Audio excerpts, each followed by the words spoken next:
आज हम लोग प्रिज्म के बारे में पढ़ेंगे। तो प्रिज्म होता क्या है, तो लिखा हुआ है किसी कोण पर झुके दो समतल पृष्ठों के बीच घिरे किसी पारदर्शक माध्यम को प्रिज्म कहते हैं। लिखा हुआ है किसी कोण पर झुके दो समतल पृष्ठ, जैसे मान लीजिए कि हमारे पास यह जो शेप है ये आपका क्या है, प्रिज्म का शेप है। ठीक है, ये जो आप शेप देख रहे हैं ये आपका क्या है, प्रिज्म का शेप है। तो जैसे यहाँ पर दो पृष्ठ है, ठीक है, ये एक आपका समतल पृष्ठ है और ये एक समतल पृष्ठ है। ठीक है, दोनों एक कोण पर यहाँ पर झुका हुआ है। जैसे ये आपका एक समतल पृष्ठ ये हो गया, ठीक है, और एक समतल पृष्ठ ये, ठीक है। यहाँ पर कुछ कोण बना करके इसको हम क्या किए हैं, झुकाए हुए, ठीक है ना। क्योंकि यहाँ पर यह जो बनाया गया है ये आपका अपारदर्शक पदार्थ से बनाया गया है ना, ये एक्चुअली में कांच का बना होता है। ठीक है, तो इसलिए उसको हम कहते हैं पारदर्शक, क्योंकि उससे क्या होता है कि प्रकाश का किरण एक माध्यम से दूसरे में, एक तरफ से दूसरी तरफ क्या होता है, गुजरता है। ठीक है, तो ये पारदर्शक माध्यम होगा। यहाँ पर सिर्फ समझाने के लिए इस तरह से आपको बनाया गया है।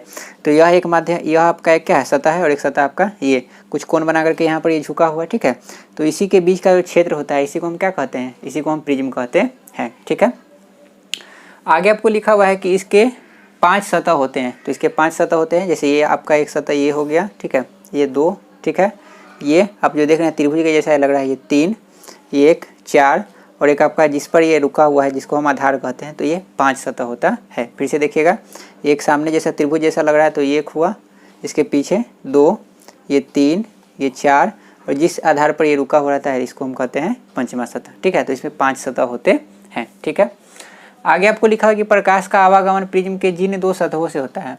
जैसे इसमें सतह तो 5 होता है, लेकिन प्रकाश का आवागमन जो होता है 2 ही सतह से होता है। ठीक है, तो उस दोनों सतह को हम क्या कहते हैं, तो उस दोनों सतह को हम अपवर्तक सतह कहते हैं। सतह कह लीजिए या अपवर्तक पृष्ठ कह लीजिए। ठीक है, तो अगर आपसे पूछा जाए कि प्रिज्म में कितने अपवर्तक सतह होते हैं या कितने अपवर्तक पृष्ठ होते हैं, ठीक है, या अपवर्तक फलक होते हैं, तो प्रिज्म में 2 अपवर्तक फलक या कह सकते हैं कि 2 अपवर्तक क्या होते हैं, पृष्ठ होते हैं। ठीक है, जो आपका जैसे मान लीजिए इस तरह से रखे हुए हैं, तो यहाँ से प्रकाश की किरण यहाँ से इंटर करेगा, यहाँ पर गया, ठीक है, फिर इससे क्या होगा, बाहर निकलेगा। ठीक है, तो यह 2 जो सतह होता है इसी को हम क्या कहते हैं, अपवर्तक सतह कहते हैं। क्या कहते हैं, अपवर्तक सतह। ठीक है ना।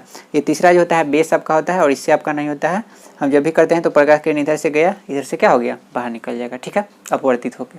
तो लिखा हुआ है कि प्रकाश का आवागमन प्रिज्म के जिन 2 सतहों से होता है उसे प्रिज्म का अपवर्तक पृष्ठ या अपवर्तक सतह कहते हैं। तो प्रिज्म में अपवर्तक सतहों की संख्या कितनी होती है, 2। और ऐसे कुल अगर आपसे पूछा जाए कि कुल पृष्ठ की संख्या कितनी होती है, तो 5 होता है। ठीक है, जिसमें 3 सतह आपका बराबर होता है। जैसे ये आपका सतह हो गया, ये और ये नीचे वाला सतह बराबर होता है। ठीक है, और ये दोनों सतह बराबर होता है। ठीक है, जो त्रिभुज के जैसा आपको लग रहा है सो। ठीक है, लेकिन अलग अलग प्रिज्म में अलग अलग हो सकता है, लेकिन बेसिकली जो हम आप प्रिज्म में यूज कीजिएगा जनरली, तो उसमें आपका ये बराबर होता है। आगे लिखा है कि अपवर्तक पृष्ठ जिस सरल रेखा पर मिलते हैं। जैसे ये आपका अपवर्तक पृष्ठ है, ठीक है, ये आपका क्या है, अपवर्तक पृष्ठ है। ठीक है ना, तो यह एक सरल रेखा पर मिल रहा है। ठीक है, ये दोनों आपका अपवर्तक पृष्ठ है, ये आपका एक अपवर्तक पृष्ठ है। हाँ देखिए, जैसे इस तरह से हम रखे हुए हैं तो आपका अपवर्तक पृष्ठ ये है और ये है। ठीक है ना, इसी को अगर मान लीजिए कि हम पलट देते हैं तो अपवर्तक पृष्ठ आपका क्या हो जाएगा, ये और ये हो जाएगा। ठीक है ना, तो 2 ही अपवर्तक पृष्ठ यहाँ पर होता है। ठीक है, तो अपवर्तक पृष्ठ जिन लिखा कि अपवर्तक पृष्ठ जिस सरल रेखा पर मिलते हैं। तो यहाँ पर अपवर्तक पृष्ठ जो है, ठीक है, यह एक सरल रेखा पर मिल रहा है। ठीक है ना, दोनों इस सरल रेखा पर मिल रहा है। तो इस सरल रेखा को हम कहते हैं, क्या कहते हैं, तो इसको हम कहते हैं अपवर्तक कोण कहते हैं। क्या कहते हैं, अपवर्तक कोण। फिर समझिएगा कि लिखा हुआ है अपवर्तक पृष्ठ, तो आपका ये दोनों क्या है, अपवर्तक पृष्ठ है जिस सरल रेखा पर मिलता है। तो यहाँ पर ये दोनों क्या हो रहा है, मिल रहा है, ये दोनों में क्या है, कॉमन भुजा है। ठीक है, तो इसी को हम क्या कहते हैं, तो यह जो आपका है इसको हम कहते हैं अपवर्तक कोण कहते हैं। ठीक है, तो इसमें अपवर्तक कोण की संख्या कितनी हो जाएगी, तो 1 हो जाएगा। ठीक है, आगे आपको लिखा है कि अपवर्तक पृष्ठों के बीच के कोण को अपवर्तक कोण कहते हैं, सिर्फ प्रिज्म का कोण कहते हैं। जैसे आपका लिखा हुआ है अपवर्तक पृष्ठ, तो ये आपका अपवर्तक पृष्ठ है। ठीक है, ये आपका क्या है, अपवर्तक पृष्ठ है। इसके बीच में यहाँ पर जो कोण बन रहा है, ठीक है, ये आपका अपवर्तक पृष्ठ हुआ, अपवर्तक सतह हुआ। इसके बीच में जो यहाँ पर कोण बनेगा, ठीक है, यहाँ पर जो कोण बनेगा इसी कोण को हम क्या कहेंगे, तो इसको हम कहते हैं अपवर्तक पृष्ठ का प्रिज्म का अपवर्तक कोण कहते हैं। क्या कहते हैं, प्रिज्म का अपवर्तक कोण। और प्रिज्म का अपवर्तक कोण जो आपका साधारण प्रिज्म होता है उसका 60 डिग्री होता है, क्योंकि यहाँ पर ये देख रहे हैं कि यह जो शेप होता है समबाहु त्रिभुज जैसा होता है। ठीक है, और आपको पता है कि समबाहु त्रिभुज का तीनों कोण क्या होता है, बराबर होता है। तो इसलिए प्रिज्म का जो कोण होता है प्रायः कितना होता है, 60 डिग्री होता है। ठीक है, आगे लिखा है कि अपवर्तक कोण के सामने वाला सतह ये आपका अपवर्तक कोण है। क्या है, अपवर्तक कोण। ठीक है, अपवर्तक कोण कहिए, अपवर्तक क्या कहिए आप, एक मिनट, लिखा हुआ अपवर्तक कोण के सामने वाला, लिखा हुआ अपवर्तक कोण लिखा हुआ। ठीक है, तो अपवर्तक कोर और अपवर्तक सतह अलग अलग होता है, ठीक है ना। अपवर्तक कोर आपका ये हुआ, ठीक है, ये आपका क्या हुआ, अपवर्तक कोर हुआ, ठीक है। अपवर्तक कोर किसको कहते हैं, अपवर्तक पृष्ठ जिस भुजा पर क्या होता है मिलता है उसी को हम क्या कहते हैं, अपवर्तक कोर कहते हैं, ठीक है ना, या अपवर्तक भुजा कह सकते हैं। तो लिखा हुआ है कि अपवर्तक कोर के सामने वाला सतह, तो ये अपवर्तक कोर है, इसके सामने कौन होगा, तो इसके सामने नीचे वाला जो सतह होगा, यह जो आपका नीचे वाला सतह होगा इसके सामने, अगर मान लीजिए यहाँ से खड़ा होकर देखेंगे तो हमारे सामने ये दिखाई देगा, ठीक है। तो यह जो होता है इसको हम क्या कहते हैं, तो इसको हम कहते हैं प्रिज्म का आधार कहते हैं, क्या कहते हैं, प्रिज्म का आधार। अगर इस तरह से हम इसको रखे हुए, ठीक है ना, तो ये नीचे वाला जो शेप होगा इसको हम क्या कहते हैं, प्रिज्म का आधार कहते हैं, ठीक है। फिर समझिएगा कि ये आपका अपवर्तक पृष्ठ है, अपवर्तक पृष्ठ जिस भुजा पर मिलता है उसको हम क्या कहते हैं, अपवर्तक कोर कहते हैं, अपवर्तक भुजा कहते हैं। और अपवर्तक कोर के सामने वाला, ठीक है, तो ये सामने अगर इसको हम इस तरह से रखेंगे तो हमारे पास ये सतह होगा, ठीक है। तो यह जो सतह होगा इसको हम क्या कहते हैं, इसको हम कहते हैं आधार कहते हैं, प्रिज्म का क्या कहते हैं, आधार कहते हैं। आगे लिखा है कि अपवर्तक कोर के लंबवत एक तल द्वारा प्रिज्म की काट को प्रिज्म की मुख्य काट कहते हैं। जैसे मान लीजिए कि ये आपका एक तल है, ठीक, ये आपका क्या है, प्रिज्म है, ठीक है। इसका अगर मान लीजिए कि इस सतह को अगर हम लंबवत यहाँ पर हम काटेंगे, ठीक है, तो एक त्रिभुज जैसा शेप बनेगा आपका, ठीक है। तो इसी को हम क्या कहते हैं, यह अगर मान लीजिए कि इसका नाम देंगे ABC, ठीक है, ABC, तो यह ABC जो होगा वो आपका क्या होगा, प्रिज्म का मुख्य काट होगा, ठीक है। तो हम क्या करते हैं कि जब भी हम प्रकाश के अपवर्तन को हम दर्शाते हैं तो हम पूरा प्रिज्म नहीं बना करके उसके मुख्य काट को हम लेते हैं और उससे हम क्या करते हैं, प्रकाश को दर्शाते हैं, प्रकाश के अपवर्तन को। जैसे हम क्या करेंगे कि इस तरह से हम बना लिए एक त्रिभुज जो आपका समबाहु हो, ठीक है, और यहाँ पर हम दर्शाते हैं कि ये आपका क्या है, प्रिज्म का मुख्य काट है, और इसी से हम क्या करते हैं, प्रकाश के अपवर्तन को क्या करते हैं, दर्शाते हैं। जिस तरह से इसका अपवर्तन होगा, ठीक है, उस तरह से हम इसको दर्शाते हैं, ठीक है। आगे एक लिखा हुआ है कि प्रिज्म का अपवर्तक कोण प्रायः 60 डिग्री होता है। प्रायः 60 डिग्री होने का मतलब क्या हुआ कि हम जब जनरली हम प्रिज्म की अगर बात करेंगे तो 60 डिग्री होता है, और प्रिज्म भी अलग अलग टाइप का होगा, ठीक है। तो कुछ प्रिज्म का आपका जो अपवर्तक कोण हो जाएगा वो आपका क्या हो जाएगा, 90 डिग्री। जैसे मान लीजिए कि यहाँ पर हम समबाहु त्रिभुज लिए थे, अगर मान लीजिए यहाँ पर हम लेते हैं समकोण त्रिभुज, ठीक है, तो उस समय क्या होता है कि प्रिज्म का जो अपवर्तक कोण होता है वो क्या हो जाता है, 90 डिग्री हो जाता है, ठीक है। तो लेकिन ऐसे अगर आपसे जनरली पूछा जाए कि प्रिज्म का अपवर्तक कोण या प्रिज्म का कोण कितना डिग्री होता है तो 60 डिग्री होता है, ठीक है। अब थोड़ा सा फिगर पर हम ध्यान दे देते हैं कि ये तो आपको हम जो आपका बना हुआ था शेप था उसके द्वारा समझाया। तो यहाँ पर अगर हम बात करेंगे कि जैसे सतह का, तो सतह तो 5 होता है, ठीक है ना। अब यहाँ पर जैसे लिखा होता है कि अपवर्तक पृष्ठ, तो अपवर्तक पृष्ठ यहाँ पर क्या होगा, तो यहाँ पर अपवर्तक पृष्ठ जैसे आपका A', ये एक अपवर्तक पृष्ठ हुआ, और एक अपवर्तक पृष्ठ आपका हो जाएगा A', ठीक है। और अगर हम बात करें अपवर्तक कोण की, तो अपवर्तक कोण आपका यहाँ पर हो जाएगा A' जो है आपका क्या है, अपवर्तक कोण हो जाएगा, क्योंकि ये आपका जो अपवर्तक पृष्ठ है उसमें एक कॉमन क्या है, भुजा है, मतलब कि दोनों में उभयनिष्ठ भुजा, मतलब कि दोनों जो आपका पृष्ठ है इस पर क्या होता है, मिलता है, उसी को हम क्या कहते हैं, अपवर्तक कोण कहते हैं। आगे लिखा है कि अपवर्तक पृष्ठों के बीच के कोण को प्रिज्म का अपवर्तन कोण कहते हैं। तो यहाँ पर जो ये एंगल A होगा, ठीक है, ये आपका क्या कहलाएगा, तो ये आपका अपवर्तक प्रिज्म का अपवर्तक कोण कहलाएगा, या प्रिज्म का कोण कहलाएगा, ठीक है। आगे लिखा है कि अपवर्तक कोण के लंबवत एक तल द्वारा प्रिज्म की अपवर्तक कोण के सामने वाला सतह, तो अपवर्तक कोण के जो सामने वाला सतह होगा ये BC जो है सामने की ओर है, ठीक है। तो ये B', जो है आपका ये सामने की ओर सतह है, ठीक है। इसको हम क्या कहते हैं, तो इसको हम कहते हैं आपका प्रिज्म का आधार कहते हैं। अपवर्तक कोण के लंबवत एक तल द्वारा प्रिज्म की काट को, तो यहाँ पर हम जैसे ABC का हम क्या किए, काटे, ठीक है। तो ये ABC जो आपका होगा ये क्या होगा, प्रिज्म का मुख्य काट होगा, ठीक है। ऊपर की ओर मान लीजिए काटेंगे तो यहाँ पर क्या लिख सकते हैं, A', B', C' लिख सकते हैं, ठीक है। और प्रिज्म का अपवर्तक कोण बता दिए कि कितना होता है, 60 डिग्री होता है। तो ये था प्रिज्म के बारे में बेसिक जो आपका नॉलेज है, कॉन्सेप्ट है, वो हम बता दिए। अब हम पढ़ेंगे प्रिज्म के द्वारा प्रकाश का अपवर्तन किस तरह से होता है। पहले आप लोग इतना नोट कर लीजिए। आगे हम लोग प्रिज्म द्वारा प्रकाश का अपवर्तन पढ़ेंगे। तो प्रिज्म के द्वारा प्रकाश के अपवर्तन को दर्शाने के लिए हम क्या करते हैं कि सबसे पहले प्रिज्म का एक मुख्य काट बना लेते हैं। तो हमको बताते हैं कि जो प्रिज्म का मुख्य काट होता है वो कैसा होता है, तो समबाहु त्रिभुज के जैसा होता है, ठीक है। तो हम यहाँ पर क्या करते हैं कि एक समबाहु त्रिभुज बना लेते हैं, इसका नाम हम दे दिए ABC, ठीक है। अब हम क्या करते हैं कि एक प्रकाश किरण लेते हैं,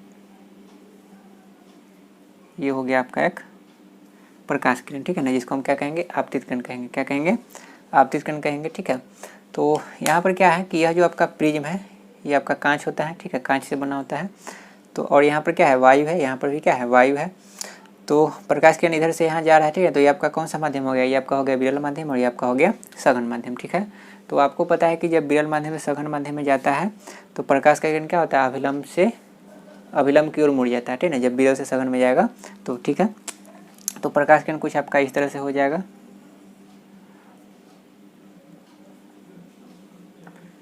इस तरह से इसमें क्या हो गया, आपतित हुआ, ठीक है।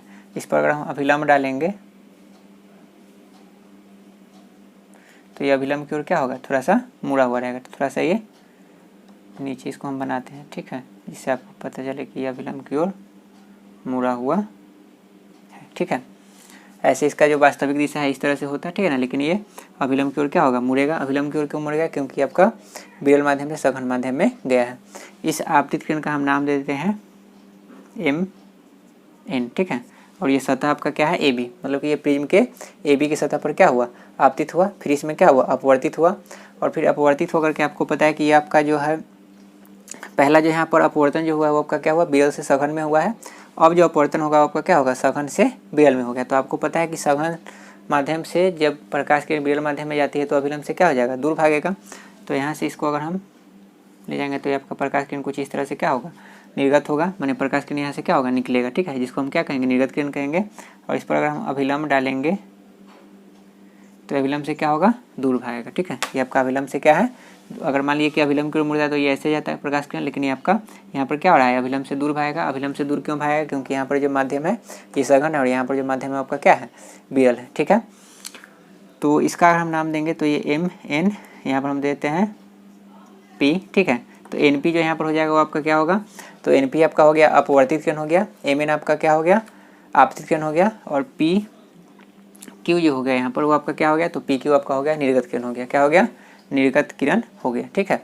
तो यहाँ पर आप देख रहे हैं कि जब यहाँ पर जो प्रकाश का अपवर्तन हुआ वो किस तरह से हुआ, तो यहाँ पर आपतित किरण गया, फिर आपका अपवर्तित हुआ, और फिर आपका निर्गत किरण जो है आधार की ओर मुड़ा। कहाँ मुड़ा, आधार की ओर मुड़ते हुए यहाँ पर निकल जाता है, ठीक है। अब इसमें अगर हम बात करेंगे इसमें अगर हम बात करेंगे विचलन का कोण, जैसे हम आपको बताया था कि विचलन कोण क्या होता है, ठीक है। तो विचलन कोण की अगर यहाँ पर हम बात करेंगे तो अगर मान लीजिए कि यहाँ पर ये प्रिज्म अगर हम नहीं रखते तो ये प्रकाश किरण जो आपतित किरण का यह दिशा था, इसी दिशा में क्या होता है, ये आगे की ओर बढ़ते चला जाता। अगर बीच में प्रिज्म नहीं आता तो इसी दिशा में क्या होता है, आगे की ओर बढ़ते चला जाता, ठीक है। लेकिन ये प्रिज्म आने से क्या हो गया, थोड़ा सा अभिलंब से नीचे, अभिलंब से मुड़ गया, ठीक है। अब यहाँ पर क्या होगा कि यह जो यहाँ पर माध्यम है, ठीक है, यह इसको अगर हम थोड़ा सा, यह जो आपका क्या है, निर्गत किरण है, PQ आपका क्या है, निर्गत किरण है। इसको थोड़ा सा अगर हम पीछे की ओर मिलाएंगे तो यहाँ पर ये दोनों का यहाँ पर क्या हुआ, इंटरसेक्टिंग पॉइंट हुआ, दोनों का यहाँ पर कटान बिंदु हुआ। यहाँ पर जो एंगल बनता है ना, इसी को हम क्या कहते हैं, विचलन का कोण कहते हैं, कि इतना डिग्री से क्या हो गया, विचलित हो गया। तो यहाँ पर अगर विचलन कोण को अगर हमको लिखना होगा तो क्या लिखेंगे कि आपतित किरण और ये आपका क्या है, निर्गत किरण, और ये आपका निर्गत किरण है और ये आपका क्या है, आपतित किरण है, ठीक है। तो आपतित किरण और निर्गत किरण के बीच का जो कोण होता है उसी को हम क्या कहते हैं, विचलन का कोण कहते हैं। और यहाँ पर इसको हम क्या चीज़ से डिनोट करते हैं, तो इसको हम लिखते हैं डेल्टा से। क्या चीज़ से लिखते हैं, डेल्टा से। तो यहाँ पर हम क्या लिखेंगे कि आपतित किरण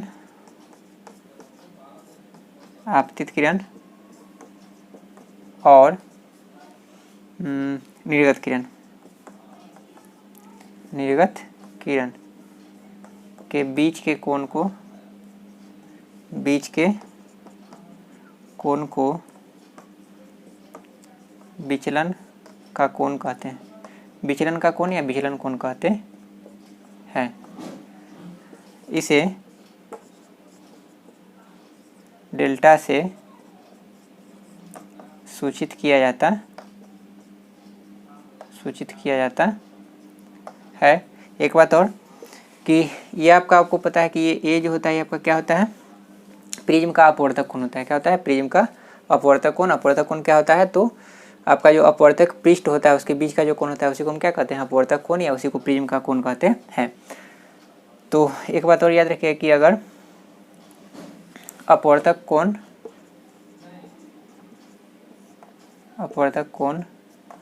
का मान बढ़ने से विचलन कोण का मान बढ़ता है।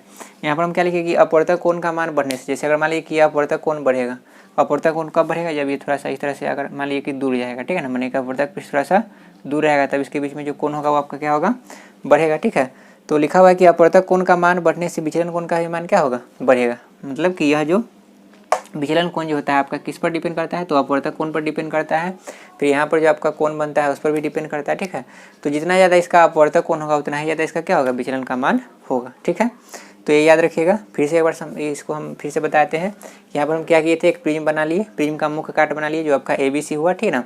बताया था कि प्रिज्म का जो मुख्य काट होता है वो आपका समबाहु त्रिभुज के जैसा होता है, ठीक है।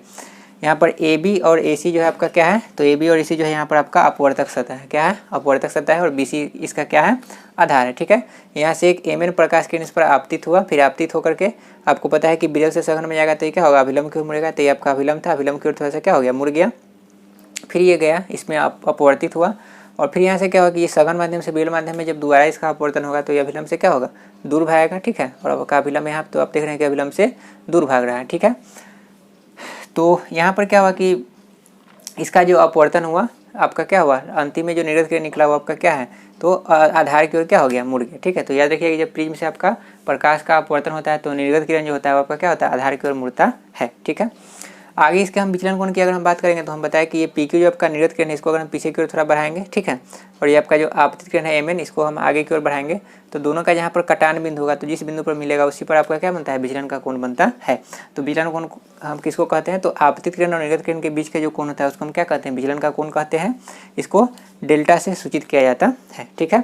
आगे हम लिखे क्या कि अपवर्तक कोण का मान बढ़ेगा, मतलब कि ये अपवर्तन कोण का मान जितना ज़्यादा होगा, ठीक है, आपका जो विचलन का कोण होगा उतना ही आपका क्या होगा, ज़्यादा होगा, ठीक है। तो यह जो आपका था प्रिज्म द्वारा कैसे प्रकाश का अपवर्तन होता है इसके बारे में पढ़ना था। इससे पहले आप पढ़ चुके हैं कि आपका जो आयताकार अगर सिल्ली होगा, मतलब कि आयताकार अगर आपका क्या है कांच का सिल्ली है तो उससे आपका अपवर्तन किस तरह से होता है, ठीक है।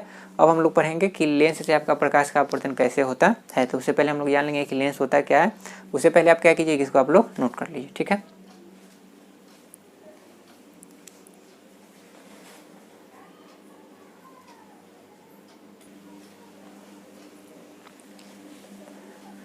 आगे हम लोग लेंस के बारे में पढ़ेंगे। तो लेंस क्या होता है, तो लिखा हुआ है कि लेंस पारदर्शक पदार्थ का वह टुकड़ा है, पारदर्शक पदार्थ का वह टुकड़ा, मतलब कि आप कोई पारदर्शक पदार्थ हो सकता है, ठीक है ना, जिससे प्रकाश आर पार हो जाता है, ठीक है। तो लिखा हुआ है कि लेंस पारदर्शक पदार्थ का वह टुकड़ा है जो दो निश्चित ज्यामितीय सतहों, दो निश्चित ज्यामितीय सतहों कहने का यहाँ पर मतलब हुआ ये कि या तो उसका दोनों सतह क्या हो सकता है, गोलीय हो सकता है, या हो सकता है कि बेलनाकार हो सकता है, या हो सकता है कि एक सतह आपका गोलीय होगा, एक सतह आपका क्या होगा, समतल होगा, ठीक है। तो कोई आपका ज्यामितीय सतहों से घिरा हुआ रहता है, दो निश्चित ज्यामितीय सतहों से वो घिरा हुआ रहेगा। लिखा हुआ है सामान्यतः लेंस की दोनों सतहें गोलीय या एक गोलीय तथा दूसरी समतल होती है। कहने का मतलब क्या हुआ कि जनरली जो होता है आपका लेंस, ठीक है ना, उसका दोनों सतह क्या होता है, गोलीय होता है। गोलीय मतलब कि गोला का सतह होता है। जैसे मान लीजिए कि ये इस तरह से अगर ये सतह है, ठीक है, तो ये आपका क्या हो गया, उत्तल लेंस हो गया, ठीक है। तो इस तरह से ये अलग अलग गोलीय भी हो सकता है, बेलनाकार भी हो सकता है, ठीक है। तो जनरली जो आपका लेंस होता है उसका दोनों सतह क्या होता है, गोलीय होता है। गोलीय मतलब कि गोला स्फीयर, ठीक है। या हो सकता है कि ये गोलीय होगा और दूसरा क्या होगा, समतल होगा, ठीक है। आगे लिखा है कुछ लेंसों की सतह बेलनाकार होती है, कुछ जो आपका लेंस होता है वो क्या होता है, बेलनाकार भी होता है, ठीक है। आगे लिखा हुआ है कि लेंस जो होता है मुख्यतः दो प्रकार के होते हैं, ठीक है। ऐसे तो बहुत सारा प्रकार हो सकता है, ठीक है। जैसे उत्तल लेंस और आपका अवतल लेंस हुआ तो उसी में अलग अलग तरह के हम अगर मान लीजिए क्लासिफिकेशन करेंगे तो अलग अलग तरह का बहुत सारा लेंस हो सकता है। लेकिन मुख्य रूप से जो आपका लेंस होता है वो दो तरह का होता है। पहला यहाँ पर लिखा हुआ है उत्तल लेंस, ठीक है, अंग्रेजी में इसको कहते हैं कन्वेक्स लेंस। उत्तल लेंस का ही एक अलग नाम है अभिसारी लेंस, ठीक है। अभिसारी लेंस क्यों कहते हैं, क्योंकि अभिसारी माने होता है, इसको अंग्रेजी में कहते हैं कन्वर्जिंग, मतलब कि प्रकाश का किरण जो मान लीजिए कि दूर दूर आएगा उसको क्या करेगा, वो एक जगह क्या करेगा, एकत्रित कर देता है। जैसे मान लीजिए कि बहुत सारा प्रकाश का किरण जा रहा है ना, और जब लेंस से होकर गुजरेगा, ठीक है, तो वो क्या कर देगा, एक साथ माने उसको क्या कर देगा, कंबाइन कर देगा, ठीक है, माने एक साथ मर्ज कर देगा, ठीक है। तो इसलिए इसको क्या कहते हैं, अभिसारी लेंस भी कहते हैं उत्तल लेंस को, ठीक है। आगे जो आपका होता है अवतल लेंस होता है, ठीक है। तो अवतल लेंस को अंग्रेजी में कनकेव लेंस कहते हैं। ये इसका अवतल लेंस का एक अलग नाम होता है अपसारी लेंस। क्या नाम होता है, अपसारी लेंस, जिसको अंग्रेजी में डाइवर्जिंग लेंस कहते हैं। तो डाइवर्ज मतलब होता है कि इससे जो होकर प्रकाश का किरण जाएगा, ठीक है ना, उसको क्या कर देगा, वो फैला देगा, क्या कर देगा, फैला देगा, ठीक है ना। जैसे मान लीजिए कितना प्रकाश किरण जा रहा था, ठीक है, आगे जाकर के वो क्या हो गया, फैल गया, क्या हो गया, फैल गया। तो इसलिए इसको क्या कहते हैं, अपसारी लेंस कहते हैं। आगे लिखा हुआ है कि उत्तल लेंस में किनारे की अपेक्षा मध्य का भाग क्या होता है, अधिक मोटा होता है। तो ऊपर जो ये तीन फिगर दिया हुआ ये उत्तल लेंस है, ठीक है। उत्तल लेंस में अलग अलग तरह का यहाँ पर टाइप है। तो यहाँ पर जो आपका है ये आपका उत्तल लेंस है। उभय उत्तल कहने का मतलब हुआ कि इसका दोनों जो सतह होता है आपका क्या होगा, उत्तल ही होगा। ठीक है, ये इधर वाला भी सतह और इधर वाला भी सतह जो होगा दोनों आपका क्या होगा, उत्तल होगा, इसलिए इसको उभयोत्तल या उत्तल लेंस कहते हैं। ठीक है, और इसी मान लीजिए कि एक सतह आपका समतल होगा, एक आपका क्या होगा, समतल होगा, और एक आपका क्या होगा, उत्तल होगा। तो इसको हम क्या कहेंगे, समतल उत्तल कहेंगे। मतलब कि जिस लेंस का एक सतह आपका समतल होगा और एक सतह आपका क्या होगा, उत्तल होगा, उसको हम समतल उत्तल कहते हैं। उसी में एक सतह आपका अवतल होगा और एक सतह आपका क्या होगा, अवतल होगा, तो उसको हम क्या कहेंगे, अवतल उत्तल कहते हैं। ठीक है, तो ये तो उत्तल लेंस का अलग अलग टाइप हो गया। तो लिखा हुआ है यहाँ पर क्या कि अब उत्तल लेंस में किनारे की अपेक्षा मध्य का भाग, देख रहे हैं यहाँ पर मध्य माने बीच का जो भाग है क्या है, अधिक मोटा है, और जो किनारे का भाग है वो क्या है, कम मोटा है। तो ये लिखा हुआ है कि उत्तल लेंस में क्या होता है कि मध्य का भाग अधिक मोटा होता है और किनारे का भाग क्या होता है, कम मोटा होता है। मतलब कि ऊपर और नीचे मोटाई कम होगा, बीच में मोटाई क्या होगा, ज़्यादा होगा। ठीक है, आगे लिखा हुआ है अवतल लेंस में, तो अवतल लेंस में लिखा हुआ है कि मध्य की अपेक्षा किनारे का भाग अधिक मोटा होता है। तो आप देख रहे हैं कि यह जो आपका है अवतल लेंस है, इसको उभय अवतल क्यों कहते हैं, क्योंकि इसका दोनों जो सतह होता है आपका क्या होता है, अवतल होता है, इसलिए इसको कहते हैं उभय अवतल। ठीक है, तो इसमें आप देख रहे हैं कि यहाँ पर किनारा में आपका यहाँ पर पतला हो रहा है। ठीक है, फिर आप किनारा में सॉरी यहाँ पर बीच में आपका क्या हो रहा है, पतला हो रहा है, और जैसे जैसे ऊपर हम बढ़े और नीचे बढ़े तो आपका क्या हो गया है, मोटा हो गया। ठीक है, तो यहाँ पर क्या होता है अवतल लेंस में कि बीच का भाग पतला होता है और किनारे का भाग क्या होता है, मोटा होता है, और इसका जस्ट अपोजिट किस में होता है, उत्तल में होता है। ठीक है, इसमें भी अलग अलग टाइप करेंगे। तो अगर मान लीजिए कि एक आपका सतह समतल और एक सतह आपका क्या है, अवतल है, तो इसको हम क्या कहेंगे, समतलावतल कहते हैं। मतलब कि सतह एक सतह समतल रहेगा और एक सतह क्या रहेगा, अवतल रहेगा। और इसी में मान लीजिए कि एक सतह अगर हम उत्तल लेते हैं और एक सतह क्या लेते हैं, अवतल लेते हैं, तो ये आपका क्या हो जाएगा, उत्तलावतल उत्तलावतल हो जाएगा। मतलब कि उत्तल जो अवतल। ठीक है, मतलब कि एक सतह आपका उत्तल रहेगा और एक सतह आपका क्या रहेगा, अवतल होता है। ठीक है, लेकिन बेसिकली आपको जो पढ़ना है वो आपको उभय अवतल के बारे में पढ़ना है, उभय उत्तल के बारे में पढ़ना है और उभय अवतल के बारे में पढ़ना है। ठीक है, इस तरह से इसका बेसिकली टाइप होता है, तो ये आपको बताने के लिए सिर्फ ये दिखाया गया है। ठीक है, तो ये था आपका लेंस। अब हम लोग पढ़ेंगे कि प्रकाश का किरण इससे कैसे आपका क्या होता है, अपवर्तित होता है, क्या क्या इसके नियम होते हैं। तो इतना पहले आप लोग नोट कर लीजिए।